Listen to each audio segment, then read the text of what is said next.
young adults, very shallow-minded, pointing at her stretch marks on her belly and making very negative comments and talking about how it's nasty and using a lot of profanity. And at first, if you look at, there's a video over at BuzzPo where you can hear this in her own words, but she basically didn't know who they were talking about. Her eyes were closed. She was sunbathing, so she sat up to see what the heck they're talking about, thinking they were talking about, some guy in a skimpy Speedo with a really bad Dunlap disorder. And for those of you that know what Dunlap is, it means your belly Dunlapped over your belt. Or in the case of some guys, down to their knees. And we probably shouldn't be wearing a skimpy little Speedo. Of course, the flap probably swallows it up and you wouldn't know anyway. But, so she sat up to wonder what the heck they were talking about. And it turned out they were talking about her. And they're making motions like they're going to try to kick sand on her and all kinds of stuff. She's not an unattractive woman. I wouldn't say she's a knockout, but she's not unattractive either. She's not disfigured. She's got some stretch marks, which, when you consider she's given birth to 5 children, that's actually kind of sexy. It's a mark of fertility, which is what being sexy kind of is all about, isn't it? So, your thoughts, should these people have been shaming this young mother for sunbathing? Or should the young mother have been more sensitive to the eyesight and visions of others and kept it covered up? That's the question. So the article's up at BuzzPo, written by Kevin Fobbs. So go ahead and leave your thoughts over there and let people know what you think. My 2 cents, I think you've kind of heard that already. She has nothing to be ashamed of and a lot to be proud of. And, hats off to her and good on her for taking a stand about this. It's that whole shaming thing. If parents are going to allow their 10, 11, 12-year-old kids to walk around wearing pants that say juicy or get lucky long across the butt and exposing, the majority of their skin, barely covering up the no-no bits, the naughty bits, as we call them in our household, and walking around and trying to play like they're Playboy models when they're like 10, 11, 12 years old. Yet those parents need to be shamed because they're treating their children like sex objects. Should the kids be ashamed of their bodies? No. But should they act in a way that brings discredit upon their bodies, on the temples, on what the gods have given them, or if you're Christian or Jewish, God has given them? They should not be ashamed of it, but they shouldn't mistreat it either. And when you're advertising for somebody to mistreat it, that's a different story. And that's really what you're doing when you're talking about a 10, 11, 12-year-old child out there shaking what their mama gave them, But to each his own. What you do in the privacy of your own backyard, as long as you're not harming anybody, and by anybody I mean as long as you're not harming these kids or touching them in an inappropriate manner, or drooling over them in a lewd manner as they're playing in your backyard, especially if they're your own kids, for shame, for shame. But, if you want your kid running around in a 2-piece bathing suit, jumping through a sprinkler, or swimming in your own private pool, hey, so be it. But if you're going to have your 10, 11, 12-year-old child walking down the street dressed like a hoochie mama, that's out in public. There's a little bit of a difference there, because I wouldn't say it's a double standard, because there's a difference between how you dress in public and how you dress in the privacy of your own home. Just put it that way. Yeah. What do you want? What do you want to show the scumbag pervert who may be interested in doing bad, disgusting, evil things to your child in the first place? Do you really want to make it look like there's some kind of an invitation almost like they can justify that it's okay. I'd rather not give them any room to even consider that. Then again, I've been accused of being an overprotective father, so. But, yeah, I was talking about the shaming.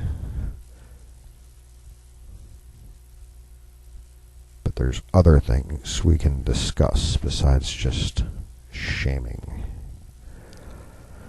We could talk about, all sorts of things. Head on over to BuzzPro. There's all kinds of stuff that we can discuss. If you guys want to look at one of the articles over there and give a click on it and give a quick call in. I know the show's winding down. We only have about 12, 13 minutes left. But all kinds of things, including the video coming out of, I think it's coming out of Town Hall, the Supreme Court, or not the Supreme Court, but the courts, the federal courts, made a decision, gave opinions about the Second Amendment rights in Washington, D.C., especially concerning handguns. And there's some interesting thoughts on a video clip that's in there on whether or not that was the right decision and how people feel about that. And it's kind of scary how some people think, well, the world has changed, the Constitution has changed, and the Second Amendment's outdated. Sorry, folks, it never will be outdated. And your very attitude actually shows why it should not be considered outdated, because you have no idea of reality. I had one woman on the little clip in there was talking about, well, that used to be rural and people had to deal with Indians and stuff like that. Okay, first of all, the Native Americans have not gone away. They still exist, but are they a threat? No. And were they necessarily a threat back then? Well, people are people, and they'll treat you, generally, most people will treat you back the way you treat them in the first place. So if you're rude and nasty and belligerent to them, you can expect them to kind of push back a little bit. That being said, these days, you have criminals. You have home invaders. So should people be allowed to defend themselves and their families and the pursuit of their pursuit of happiness? In other words, their property, as well as their own lives and liberty from these criminals who seek to take without earning, take what somebody else has earned by force. I think people should be allowed to defend themselves. Not go out and cause unnecessary harm, but be able to use what force is necessary to ensure that you and yours are not harmed or deprived. Speaking about people and clips of people giving their opinions on things, I've kind of made a mention a little bit earlier about how Governor Perry's letter was kind of reminiscent of Ronald Reagan days. Now, I wish I had been old enough to vote for Reagan. I wasn't, but I was old enough to understand what was going on with him, and he kind of helped to, his presidency kind of helped to form kind of how I envision what right looks like. Anyway, college students these days were interviewed by Dan Joseph on when Reagan was even president, and some of the answers will surprise you. So this is from Dan Joseph at the Media Resource Center. Hey everybody, I'm Dan Joseph with MRC TV. This week marks the 10th anniversary of the death of President Ronald Reagan. Now, if you're watching this video, you probably know quite a bit about President Reagan, but what about all those people who weren't alive for the Reagan presidency? Well, for the last couple of months, I traveled to a couple college campuses, and I asked them one of the most basic questions about our 40th president. Here's what happens. What decade was Ronald Reagan president? What decade? No decade. You got a whole 10 years to work with there. I'm so bad at history. 70s? 70s, what do you think? You want to take a guess? Yeah, 70s. 70s? No. Pretty sure he was before Clinton. Yes. Wasn't it the... What decade was Ronald Reagan the president of the United States? The 1990s. No. 80s, right? Like 60s, 70s? No. Oh. It was you were close. It was the 1980s. Okay. So you were only like 10 to 20 years off. You guys are a good team. All right, now nobody's gotten that one so far.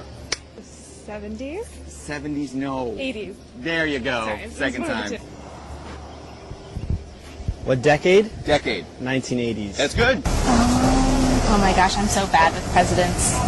I have no idea. What decade was Ronald Reagan president of the United States? What decade was Ronald Reagan president of the United States? 19? Oh, decade. Oh, year? Just give me the whole decade. What decade? It was the 80s, wasn't it? Yeah. That's right. It was the 80s. 19th century? Or? It was the no. Late- Wait, it was the 20th century. Yeah, we're in the 21st century now. Oh, okay. Right. Go for it. 80s? That's right. You got it. Good job. 1982. Yes, he was. So the 80s. Oh, okay. Yeah, the 80s. That's good. No, you got it. What decade was Ronald Reagan president? Ronald Reagan. I'd say 1960. The 70s. The 80s. Which one? The 80s. All right. Yeah. 40s? You're getting colder. You're going backwards. Try going. 60s? Oh, the 19... You're in the right century. Yeah. Okay, so you have a good He was excuse. impeached, right? 80s? Yes. Your parents may have told you about this decade. It was like 70s, 80s? If we forget what we did, we won't know who we are. I'm warning of an eradication of the American memory that could result ultimately in an erosion of the American spirit. Let's start with some basics. More attention to American history and a greater emphasis on civic ritual. And let me offer lesson number one about America. All great change in America begins at the dinner table. So tomorrow night in the kitchen, I hope the talking begins. And children, if your parents haven't been teaching you what it means to be an American, let them know and nail them on it. That would be a very American thing to do.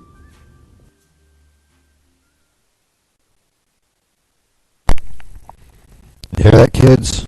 The voice from the grave. Old Dutch himself, Ronald Reagan. The Gipper. You know, the guy who used to lead Bonzo around by the hand. Talking, of course, about President Ronald Reagan at the end of that clip. If your parents aren't talking about history and American values and the values of your home around the dinner table, etc., good old family values, you might want to start asking them some questions. What does it mean? What does it mean to you to be an American? What about history? And, you know, look at your kids and look at your grandparents' your grandkids' history books, if they actually have history books. I know I have to teach my kids history outside of school because they're not learning any in school.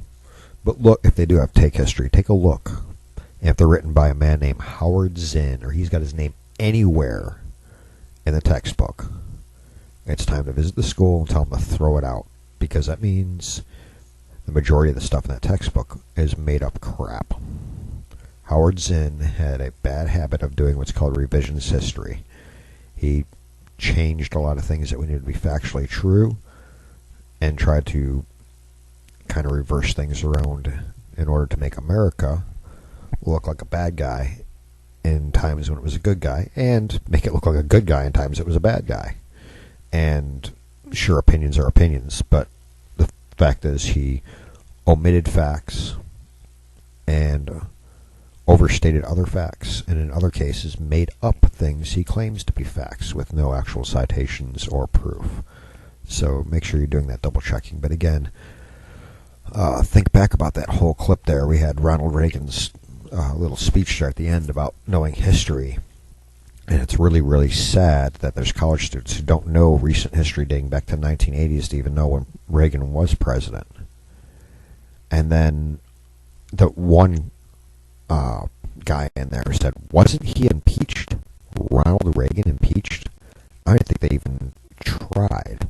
I think they may have had a couple seconds consideration when the whole Iran-Contra thing went down.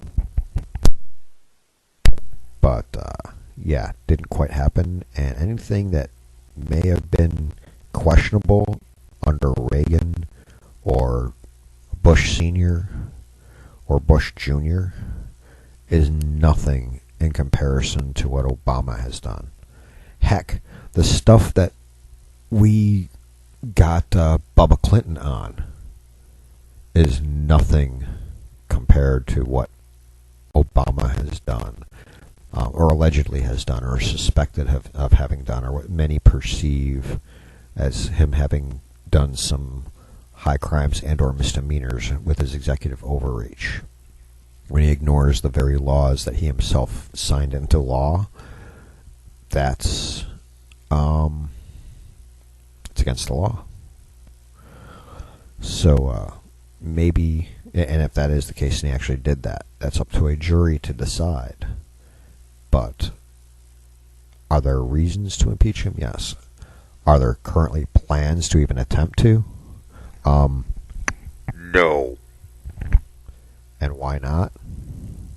It's simple, folks. It's been explained numerous times. I've explained this dating back to the first administration, even prior to the big Tea Party rebellion that overtook the House.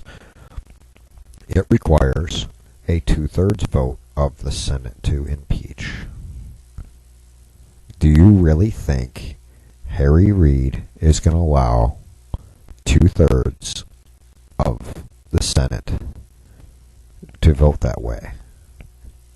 No. No, they're not going to be allowed to. Even if the constituents say yes, he's not going to let those Democratic senators vote that way. It ain't going to happen. There's not even a bare majority that would vote for impeachment, much less 2/3. So even if we had him dead to rights, so to speak, caught red-handed, it still wouldn't happen. So bringing up articles of impeachment, they're not even going to get a vote in the Senate. So are there current plans to impeach? No. And anybody who tells you that there are is lying. It's either wishful thinking or they're trying to fundraise for the tyrants, for the oligarchs, for the Democrats, for the socialists, for the progressives, for the collectivists, for those who want more of your money to be pulled out of your check that they can lay claim to and say it's taxes, it's just your fair share to give to someone who's too lazy or ignorant to earn their own. But, again, that's my 2 cents on it. So, as you can hear, my voice is starting to say it's time to end the show. So, without further ado, I'm just going to summarize this up again. For those of you who are listening to the podcast and want to try to get live on the show airs from 8 to 9 a.m. Central U.S. time, Monday through Friday. Our call-in number here is 520-226-8567. Once again, 520-226-8567. So go ahead and give us a call, and we'll talk about some stuff. I'll put you on the air, and as long as you can keep the profanity limited to 0, I will gladly put you on, and we can talk about some of these issues. Or if you're bringing up something that I might not know about, you can get a chance to spread some news yourself, which would be kind of cool. It's kind of what the First Amendment's all about. And again, my name is Paul-Gregory Matuszak, and this has been the Mouth of Matuszak Show, and we will see you back here tomorrow morning. This has been our show for Monday, August 4th, 2014. Bye-bye.